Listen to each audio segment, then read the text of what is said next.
Navigating the manual settings on your point-and-shoot camera. Really? So easy.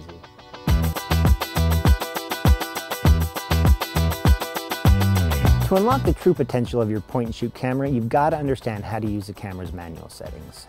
There are 3 interconnected settings to consider: shutter speed, ISO, and aperture. Shutter speed is the amount of time your shutter is open. The longer your shutter is open, the brighter your pics will be, and the shorter amount of time that your shutter is open, the darker they'll be.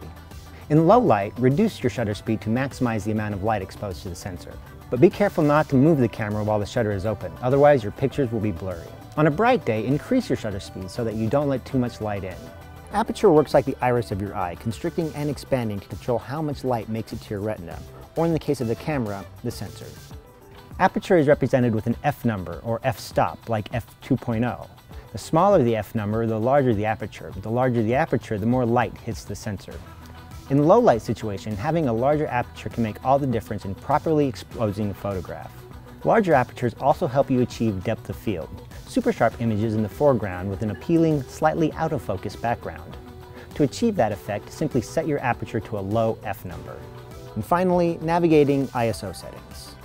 ISO determines how sensitive the camera's sensor is to light. When selecting ISO, you'll notice a variety of options like 100, 200, or 1600. Higher numbers amplify the output of the sensor, which means you'll have brighter images. If you're shooting in low light, select a higher ISO. Keep in mind that higher ISO settings also amplify the amount of grain and noise you'll get in a pic. Whenever possible, it's best to leave the ISO at around 100. Figuring out how to balance these settings in a way that allows you to craft your photographs to your liking is all about practice. Experiment with different combinations of aperture, ISO, and shutter speed, and you'll find that shooting in automatic mode isn't as appealing as it used to be, and it really is so easy.